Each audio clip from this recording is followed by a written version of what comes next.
WCLN 1170 Radio and Cable Channel 16 are pleased to present We Should Know, hosted by JW Simmons, an upbeat, informative look at people, places, and issues facing our community. This education-based analysis of issues will remain positive and informative as we consider closely what we should know. Welcome back. Thank you for being with us today. We Should Know is on air. We're coming to you from Star Communications Channel 16 and 316.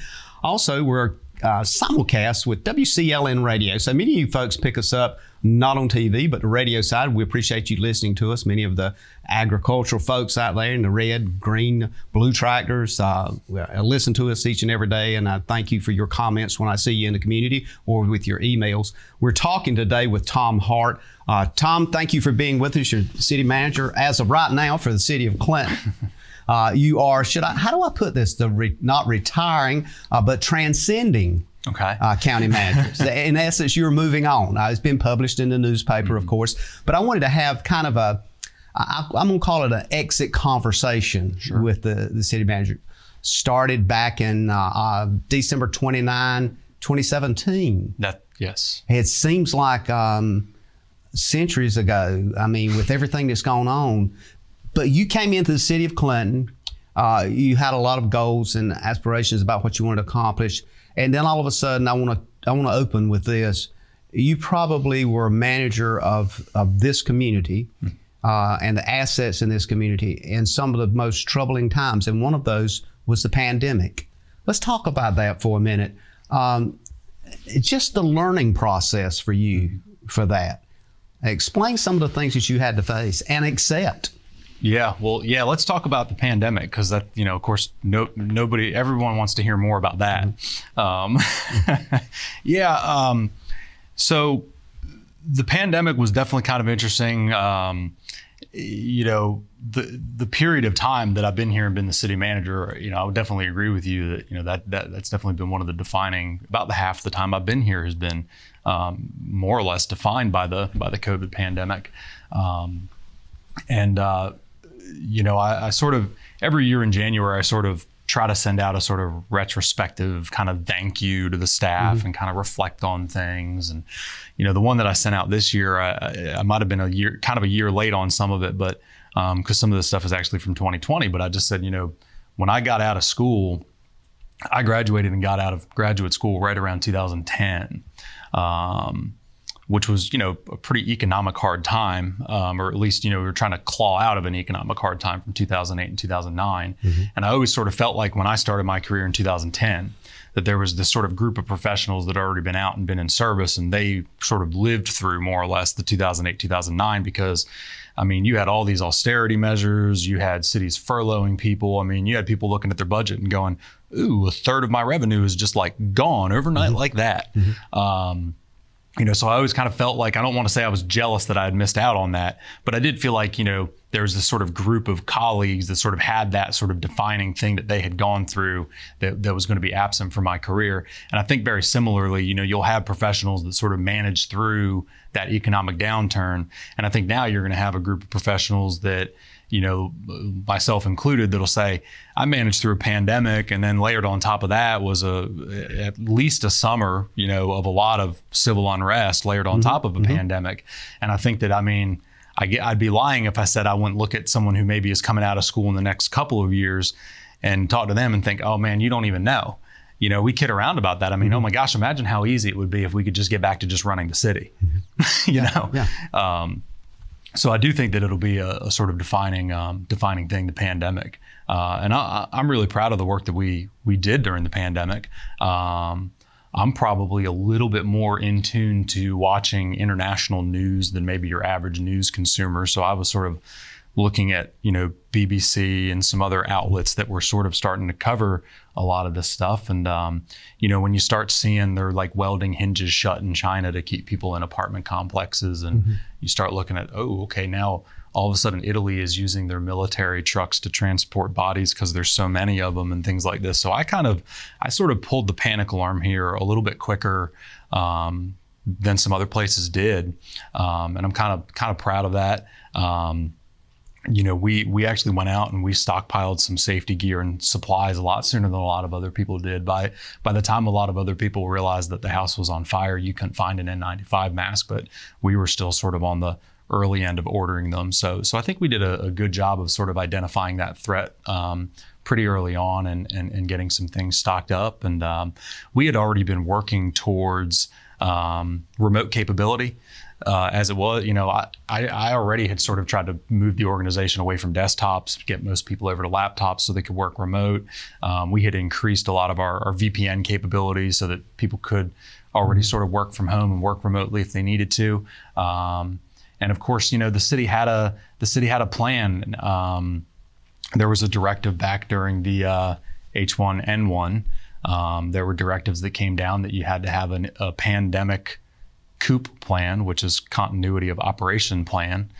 So it's redundant to say COOP plan, but we had a COOP, and it was influenza based. But we had this structural framework for what to do if there was an illness going through the workplace that was had the potential to cause staff shortages. So we kind of blew the dust off of that playbook and kind of rolled from there. And of course, our COOP plan never really envisioned 2 years. But we did have some things in place, and I think we kind of leaned into it and felt ready for it. Well, when you look at that era and you think about it, and I think the phrase that comes to mind is battle hardened.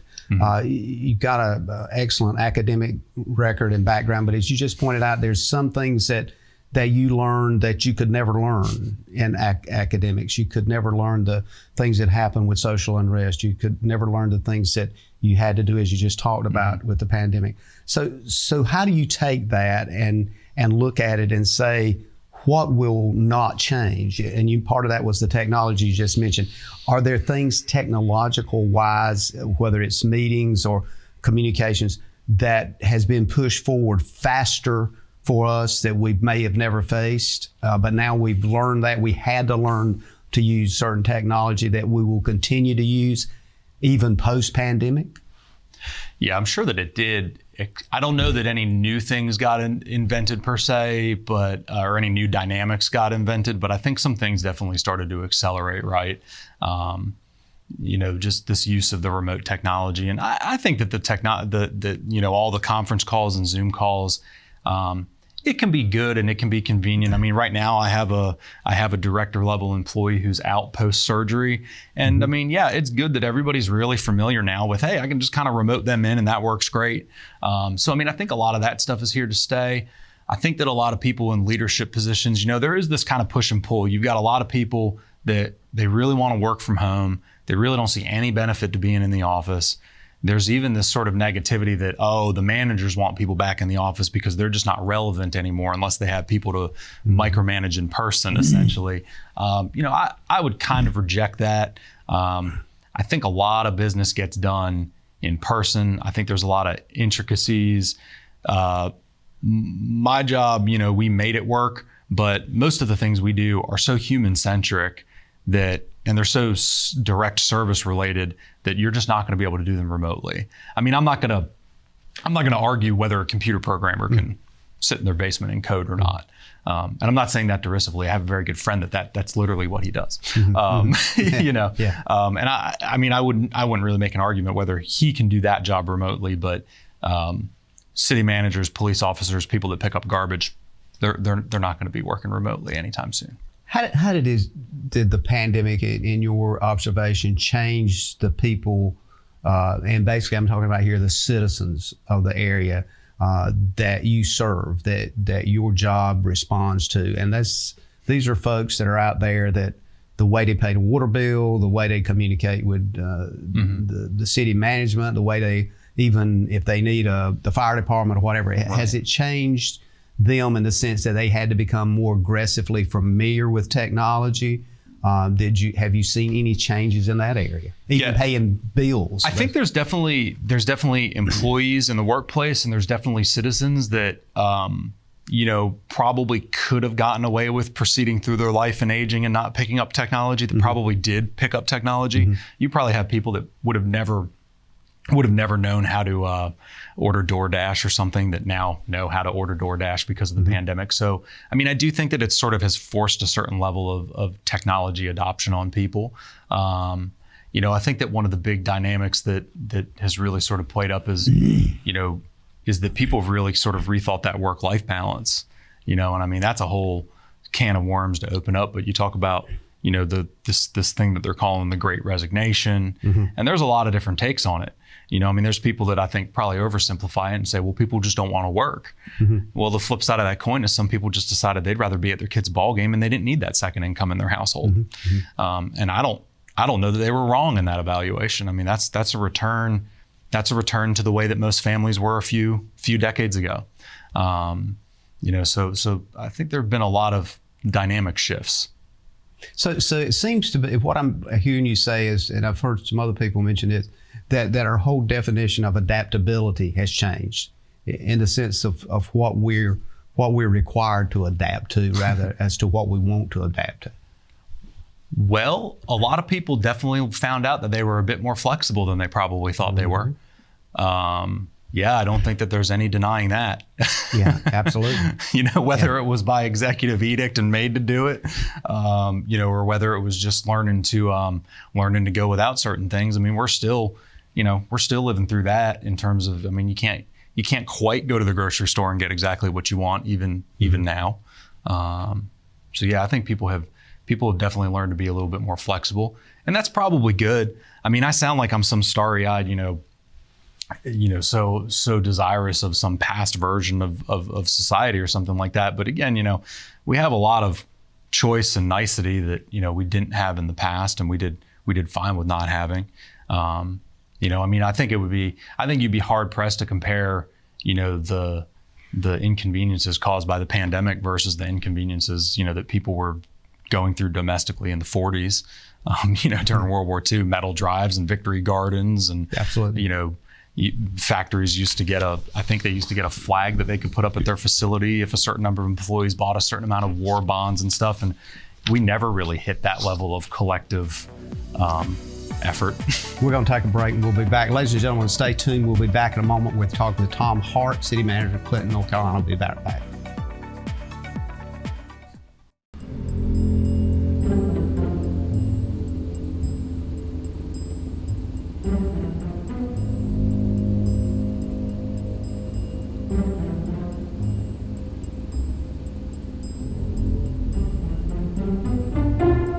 Let's get out of here. Protect what matters most in your life with security from Star Communications. Ladies and gentlemen, welcome back. We Should Know is on there. Thank you for being with us today. Our conversation is with Tom Hart, a current city manager, the transitional city manager. Tom, you're going to Conover, North Carolina. Just a brief comment on Conover for folks that don't know. We're looking at somewhere around 30 miles from here. Pretty good driving distance, but it's near a town that a lot of folks know, Hickory, North Carolina. It's getting up into that those beautiful hills of North Carolina. Great landscape. What intrigued you with Conover, and tell us that piece, because most folks will go, well, why did Tom want to leave us? Well, I mean, so this new opportunity in Conover, I mean, it has all the traditional, more employees to supervise, larger budget, bigger salary, all that good stuff. They say that there's a sort of, common refrain that mountaineers, people that go to Appalachian State University, they kind of don't realize they leave a little piece of their heart up in the mountains, but they do.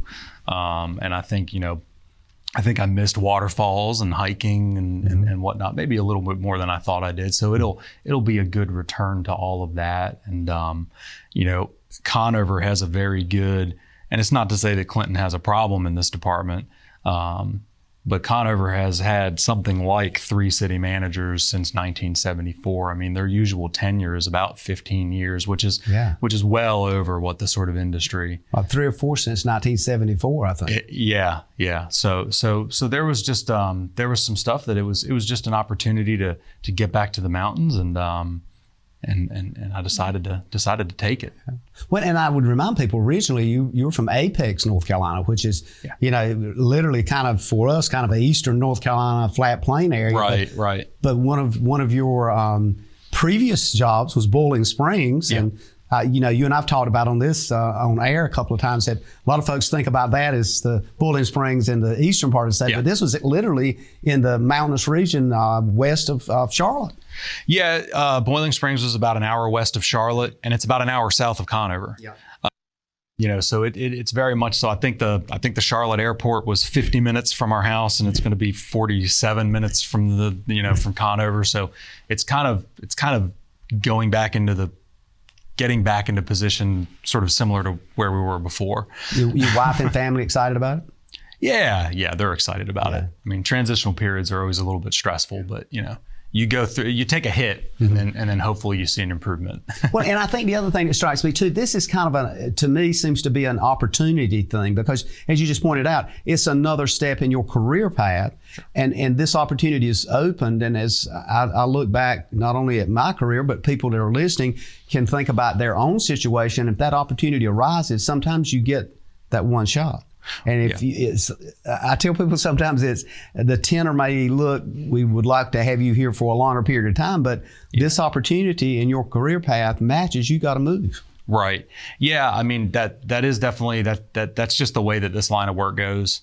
And seizing on those opportunities isn't something that everybody can do. So many households are dependent on two incomes, and there's a sort of running thing that if you're going to be a city manager, you're going to have a spouse, whether it's your husband or your wife. They're going to have one of those portable jobs. Yeah. They're going to have to be a nurse. They're going to have to be a teacher. They're going to have to be something that's everywhere. Because if they're 20 years into a career that can only happen at that one employer, then you got a real problem, because you have to be mobile. And that's an understanding that my wife and I have always had. I mean, we're high school sweethearts. So we've been together for a long time, but gosh, even when we first started dating, I knew I was going to be a city manager, so I was like, hey, so, the deal is, we're going to have to move around for my career. And that's just what it is. And we're not going to be able to live in Raleigh, because they ain't going to hire me straight out of college. So we're going to live in some rural places, and we're going to move around from time to time. And she's been an incredible partner in crime in that endeavor so far. Absolutely. And that support mechanism is critical, I think. And as far as the family structure is concerned and maintaining that, oftentimes I tell folks, when you look at people that do what you do, you got to have all the support from that family, because you got to deal with everything else that goes on in the community. There's a fantastic wife behind any of my successes, that's for sure. During the summer managers conference, that's kind of the one that a lot of city managers bring their spouses to. And they actually occasionally they have sessions at the conference for sort of support group wine, complain festivals, for the spouses. And it's interesting. I mean, there's a lot of variation. There's city managers that go home and don't say anything about work at all. And there's there's probably just people that go home and don't really talk to their spouse about their job. I'm one that I do. I bounce things off her, and she keeps me in check. And there was a meeting at the last place that I worked. There was a meeting, and it was a contentious meeting, and there were attorneys at this meeting, and there was a really contentious land use thing going on. And one of the attorneys was there, and he said, well, and I spoke to Tom on the phone, and Tom said this, and Tom said that. And I'm sitting there going, I never said any of this stuff to this guy, and I was about this close to kind of busting into the meeting, interrupting him. Which in a formalized meeting environment you don't really do. And saying you're straight out lying right now, and kind of ripping into him a little bit. And then I realized, oh my God, the other party's attorney's name is Tom, so he's not even talking about me. So I kind of am running through this story with Megan, and she goes, "What did you learn?" Exactly. And I said, the world doesn't revolve around me. That's right. And she goes, "Yep." Exactly. So she's fantastic at keeping me in check when I need it. that debrief period, that period of time that everything just kind of comes out and you lay it out there, and that's the deal. Well, one of the things about city management is that they want you to live in the community, and this sort of one of the side things of that I don't think people ever really think about is that I don't have a long commute. My dad always used to talk about, he had a 45-minute commute when he worked in corporate. And he said it was a good chance to kind of hype myself up on the way in the morning and to sort of decompress by the time I got home. My commute's like 5 minutes. So if I'm having a bad day, there's no decompression period, so. You might need to take a lap around the block or something. And sometimes I do take a lap around the block. Yeah. So to that point, I want to kind of segue into this idea of expectation. When you came here, a city manager literally has two huge dynamics, and one of them is the governance board, i.e. the council and mayor. You got to carry out that policy that is they give to you. The other big thing is satisfaction of the citizens and the people that you serve. What's the biggest kind of challenge that you looked at over the past 4 years? Was there anything that stands out? Now, we've talked about the pandemic. The other part of the environment that we know happened was this whole social unrest period that we saw some very kind of heart-rendering things that happened throughout North Carolina, the country. The world literally got rattled as a result of some things that that we had no control of, that Tom Hart had no control of, that I didn't. What came out of that gave you the kind of the biggest, I guess, moment that you may have woke up at night and thought, I need to double check so-and-so?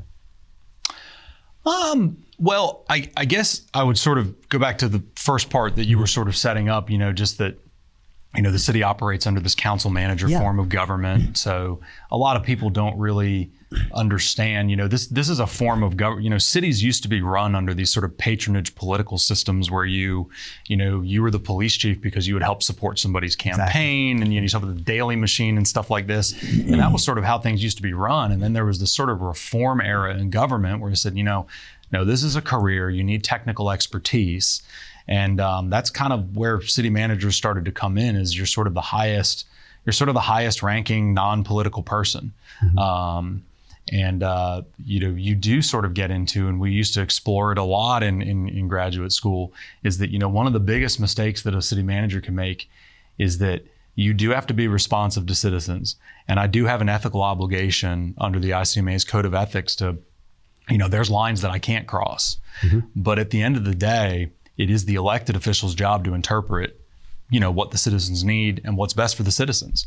So if if a city manager, if somebody in my position or in my line of work decides that they know what's best for the citizens, that the elected officials don't know what's best for the citizens, that back and forth is not going to last very long. You're not going to be in that position for very long.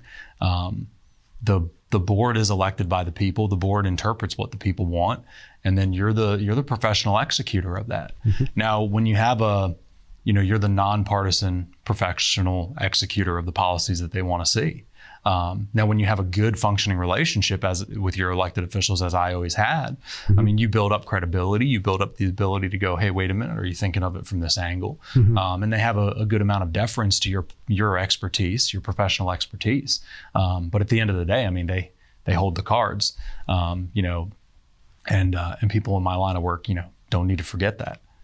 And I think that's the reason we've got now people that do what you do are not only academically achieved, but have received credentials and certifications like you have in specialty areas of management and leadership, which kind of zeroes right in this whole social unrest thing. And I think you just laid this out perfectly, because this is right where I wanted to go. It says this idea of folks understanding that we do live in an environment and in a place that has the greatest opportunity, and you can make change happen through and by those people that you just talked about, the people that we elect and put in office.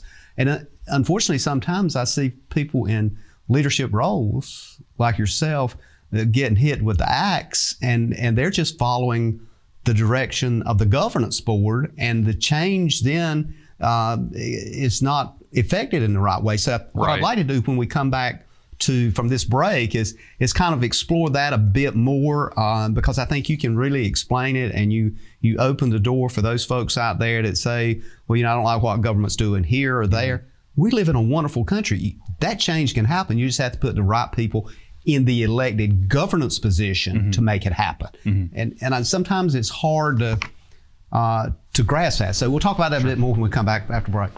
Ladies and gentlemen, thank you for being with us. We're going to take another break. We'll be back in a moment. We're talking with Tom Hart, soon to be the former city manager of Clinton, North Carolina. Stay tuned.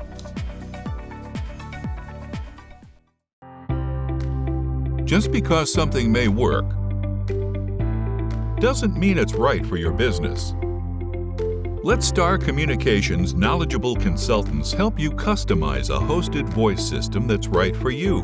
Our dedicated experts work with you to understand your business needs and guide you at every step, from choosing and installing services to ongoing maintenance and support. Contact Star today. Ladies and gentlemen, welcome back. We Should Know's on the air. I want to thank you for being with us today. We're having a conversation with Tom Hart.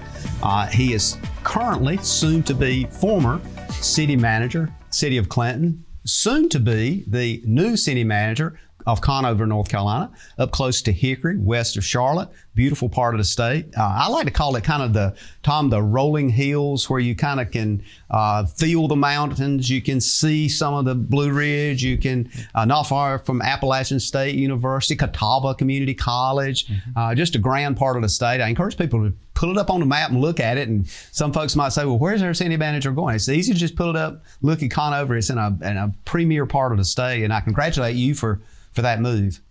Thank you. Yeah. So when we went to break, you laid out something that I was not expecting to follow, but I want to follow that thread just a little bit to help better clarify. You're exactly right in your commentary as it relates to the city manager's role in accountability to an elected board.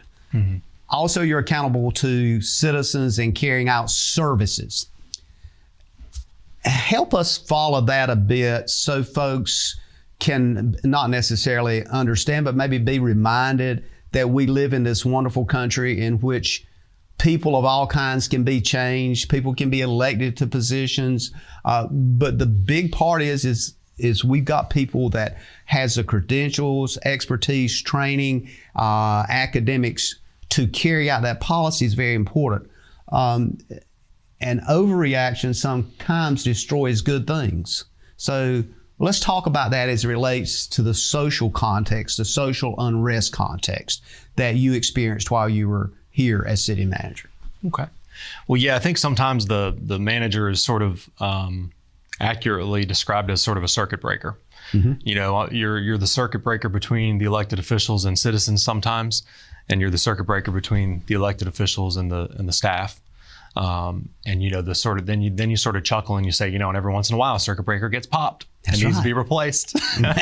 Sometimes it gets popped and you can reset it. Sometimes it gets popped and you got to get a new one. And that's okay. You know, that's definitely part of the job. But yeah, you know, I think you were talking about the civil unrest and some issues that happened over the summer of 2020. You know, certainly across the country, there were examples of people in positions similar to mine that, you know, they made decisions during that you know, they weren't able to live down or survive. I think there were probably a lot of people in professional jobs, either as chiefs of police or as city managers or mayors who may have been voted out, that probably did what 99% of people in their position would have done, you know, and still got voted out anyway. You know, I tell our chief, I tell our police chief, you know, that is a tough industry to be in leadership of. You know, somebody that takes on a job as a police chief right now, you know, they basically might wake up and find that a 21 or a 22-year-old who works for them shot somebody who should not have been shot, or shot a dog that they shouldn't have shot, or did something, and they might have to fall on that sword and go. And that's not a whole lot of career stability. Exactly right. You know, just from a really brass tacks perspective. So it is a really kind of high stakes, tough line of work to be in, and you can get into literally no-win situations. Yeah, and I think that is the point, and the whole idea of that being parlayed with the COVID pandemic, it created this whole atmosphere of now and no excuse, right. and a sense of tenseness, if I can use that word, that kind of angled people to, I won't change now.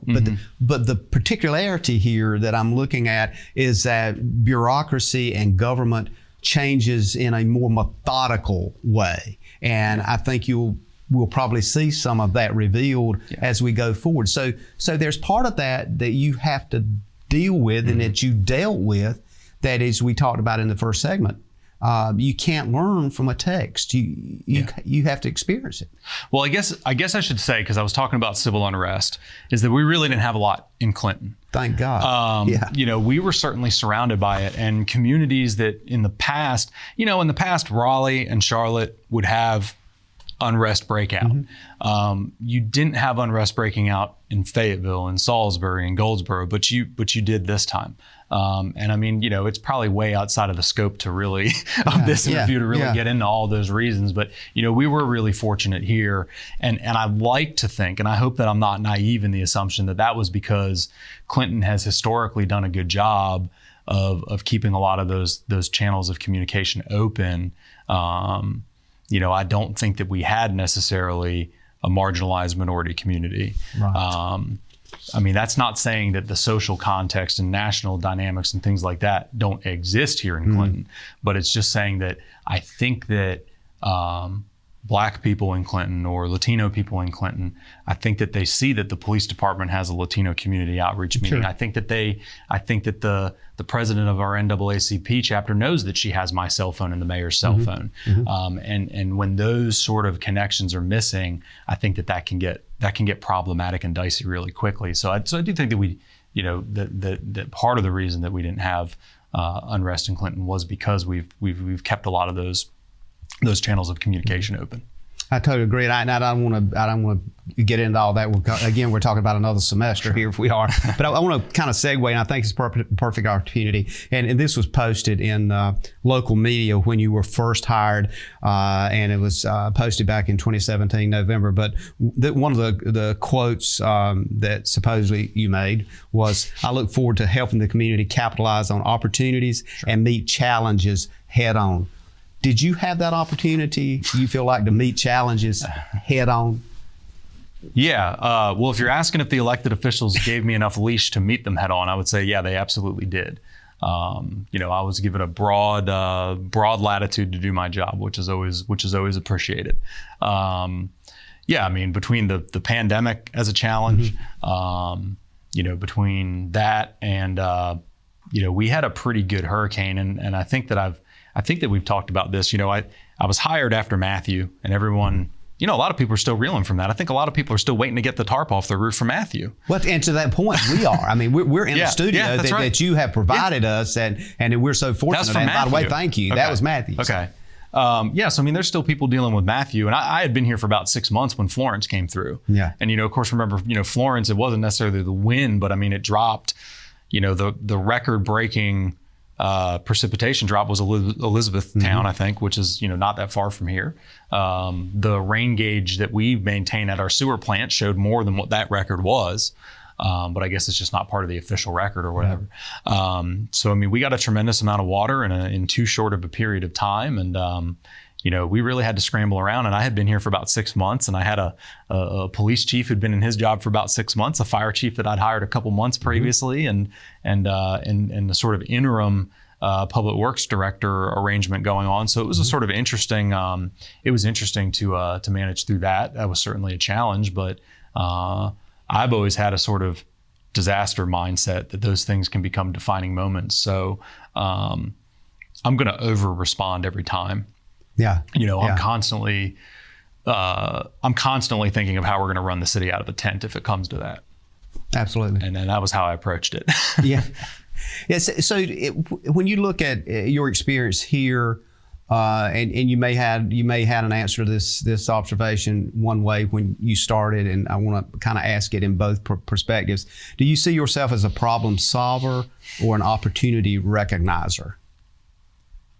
Well, some people probably tell you I'm a problem creator, but yeah, I mean, I think you've got to be both, right? One, if you're seeking opportunities and seizing on them, that's a little bit more proactive. So I guess I would say that's where you always want to be. But realistically, you're going to have to be reactive sometimes and solve problems too. Yeah. So sometimes the reality is those things come up that you couldn't imagine that. Yeah, I think for a municipality, there probably are the world out there is probably too varied to predict everything. I'm saying probably. The world out there is too varied to predict everything. Yeah. So you really don't know every single pitch that's going to come your way. And you need to, and this goes back, this very much so plays into the whole emergency management thing. You know, classically, time was you had a plan for every scenario, but then I think eventually somebody looked up and was like, I got too many binders on my shelf, right? You got a bomb threat binder.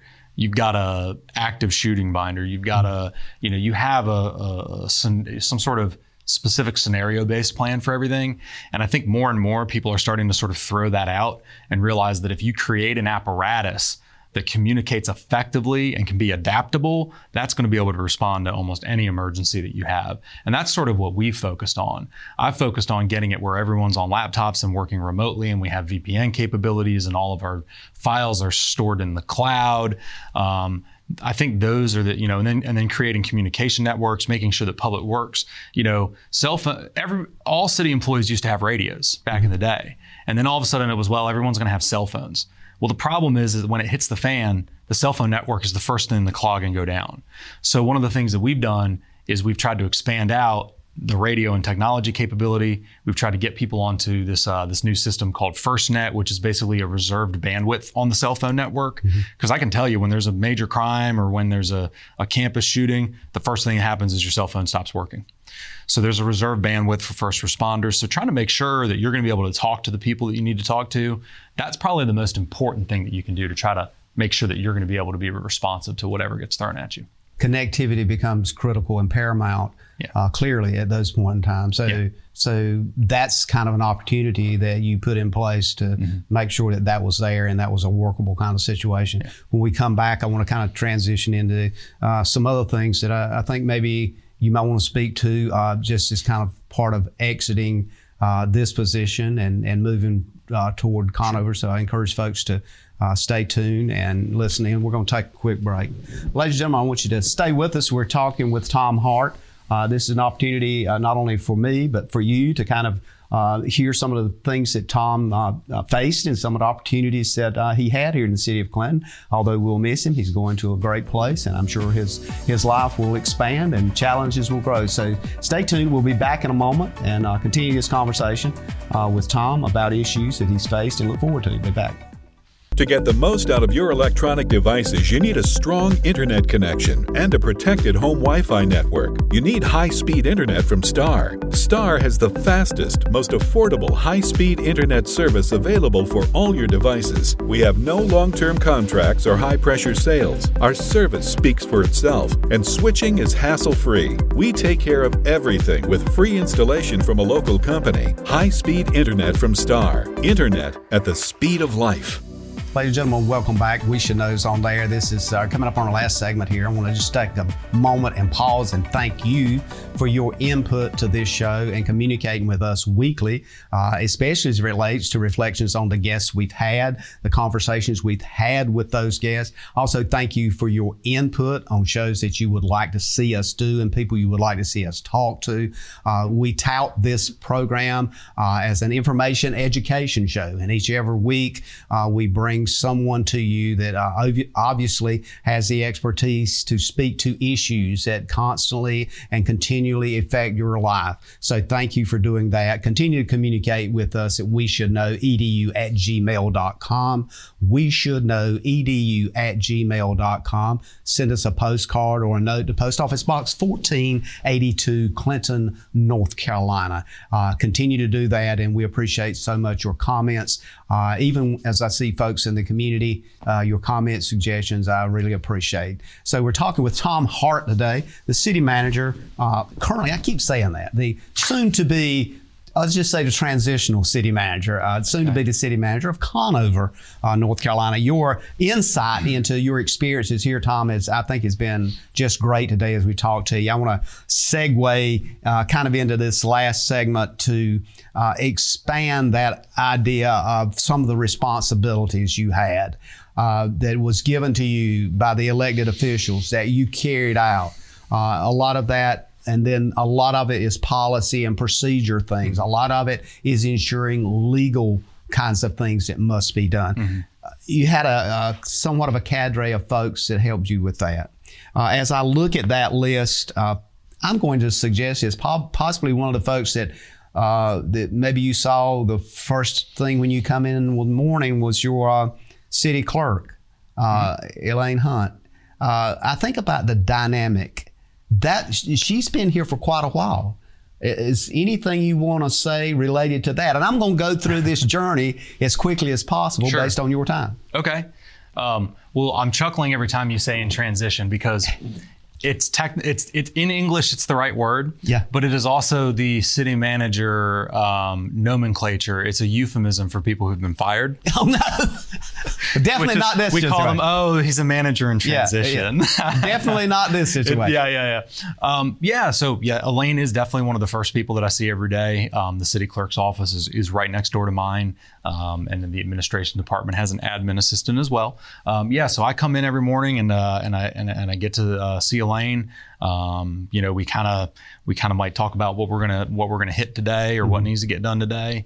Elaine is a veteran of the city in every sense of the word. She just got 31 years in, which you can retire at 30. Mm-hmm. So she could decide to ride off into the sunset about whenever she wants. But I think she feels like there's still some important work left for her to do. But yeah, it's been fantastic working with her. If you need something or you need some history lesson, she can get it for you pretty quick. She knows where everything is. Yeah, she's certainly been great with us, just scheduling shows that we do here in the City Hall auditorium. So I want to give her, from just our experience working with her, 2 thumbs up. I want to transition also to someone that you were involved, as I recall, the employment of as the HR director, Sylvia Ashford. Mm-hmm. Tell us about that and how not only important that job is, but you were the one that kind of brought her into this city government. Yeah, so Shelby had the pleasure of starting as a human resources director about 3 months or 4 months before COVID. So how fantastic to come into a new job and have all these things that you're going to get done, and then just have it completely blown up on you. But yeah, I hired Shelby in as the HR director. I was told that Lisa Carter, who was the HR director before her, was told, we have a personnel department and I want to have a human resources department. Mm-hmm. And I think Lisa did a fantastic job going through that movement. And then when Shelvia came in, my directive to her was essentially that we're killing too many trees and we're just moving entirely too much paper around the buildings here. And I want you to take all of our HR things paperless. So I asked her to do that. I gave her no extra money to do it and no extra people to do it. And she's kind of doing it so far. We're in the process of doing that still. But she's really done a good job of getting those things implemented so far, and we're still very much so in the throes of that and all the pains that come along with transition. Yeah. And as we go through these, I want to kind of context it too for folks that are watching or listening. Is these are the kind of people that were your pillars to ensure the things that you do. They were part of that critical foundation of making things happen. So the next person that comes to mind here is finance, and Kristen Stafford. A lot of these folks people don't see, but they're there. And I just let you context that for me. Yeah, the finance department's really interesting because it's simultaneously our most behind the scenes department and our most at the forefront department. Mm-hmm. Because for a lot of people, one of their only interactions with the city is paying a utility bill. and she oversees all of that function and does a really good job with making sure that those customer service reps are being responsive and whatnot to our utility customers. So they do a great job with that. And Kristen is strong in all the places that I'm weak, which that's exactly what you're looking for, in somebody that works for you. Finances are not necessarily my strong suit. I worked in finance for a period of time, and that angle of it is just not, it probably in reality is just not the part that interests me, but it is the part that interests her, and she is very good at it. I don't really ever have to worry about it, and you really can't ask for much more than that. Yeah, and she's been with the city for a number of years. Yeah. And everything has to add up, and she's the one that makes sure that it comes out 2 and 2 is 4. Yeah, she makes sure that it adds up, and like I said, she has that sort of interesting, the external role is the utility billing, and then the internal role is that she has all these elements where, she's overseeing payroll, and the employees have a very big vested interest in that working properly, and then accounts payable. All these people are out here, all these city departments are doing things day in and day out, and it takes money to do those things, and she makes sure that they've got the money to keep those operations flowing, because there are a lot of requirements when you purchase stuff in government, and sometimes they can be a little bit cumbersome to navigate. But I think that Kristen does a really good job of trying to see herself as, I'm here to help them get the job done that they're trying to get done. Absolutely. And of course, the next person that comes to mind is who doesn't know the name of Mary Rose? Sure. Your planning director, Yeah. Main Street person, developing downtown, all of those things. Yeah. Been a frequent person on this show. Yeah. And she has, as I recall here, without giving away anything, she's got a few years, as Elaine does, in service. Yeah, she's coming up on being able to retire. Those are always personal decisions that people make, and I'm not sure which one she's going to make when she hits that 30-year mark. But Mary is sort of the city's little success story because, she started out in the planning department as an administrative assistant. Now she's the director of that department, and she has her hands in a lot of things. Like you were alluding to, she's at the helm of a lot of community initiatives, a lot of art around the community, a lot of pro-business initiatives, and she's done a fantastic job with all that. We've got about 4 more people I want to touch on, and we're coming close here. Okay. So Anthony Davis, Yes. the police chief, part of the police department for some time, your choice. Yes. He's the police chief. You would speak to Anthony, kind of, again, one of your salutations as you leave to Anthony Davis, police chief. Yeah, putting him in place at the police department is, definitely one of the things that I can ride off into the sunset feeling very good about. The department's under good leadership with him. And of course, then Stephen Lovett, who's the fire chief. Yeah, Chief Lovett is another one. We brought him in from a bigger agency, and there were a couple of, bumps related to getting used to all of that. But he's really brought a lot of professionalism to the department. And at the end of the day, they just got inspected by the Office of the State Fire Marshal. We're still waiting back to hear what's going to happen with the rating. That rating's going to drop. Chris Medlin, a public service or public works director. Chris has been on this show with you, so Yeah. I know him well, and a lot of people know him, and a very critical part of this city. Yeah, Chris manages the biggest part of the workforce and the biggest chunk of the budget, and he just does an incredible job with it. Chris is he just gets stuff done. You have a conversation with him, and then you're driving by something later after lunch, and it's done. And again, you can't ask for much more than that. We call those blessings. Yeah, that's right. And the other person that sometimes not necessarily here, but he just happens to come up on my list is the last person we're going to mention, which is Jonathan Allen. Has been on this show a number of times. Yeah. And his expertise in understanding public, this whole recreation and director of recreation, he has a skill set that just fits that. Mm-hmm. Yeah, Jonathan has a background, if I'm remembering correctly, with a lot of athletic league.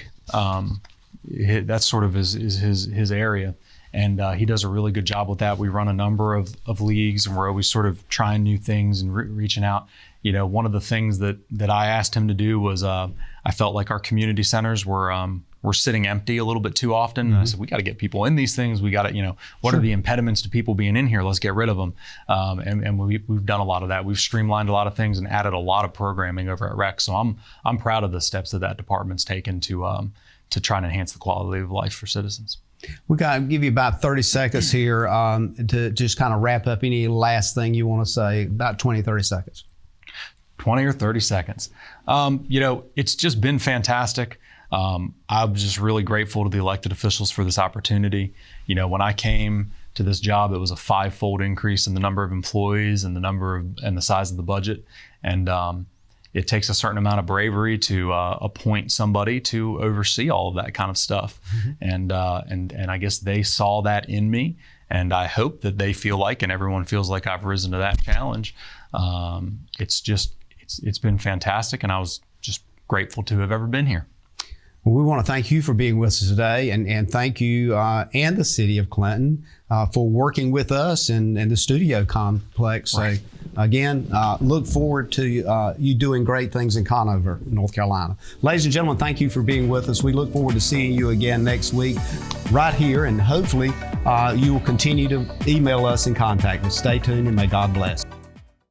Thank you for tuning in to this week's episode of We Should Know with host JW Simmons. If you have a question, comment, or suggestion regarding this or any episode, please send your emails to weshouldknowedu@gmail.com. And remember to tune in every Tuesday at 2:30 for another informative episode of We Should Know.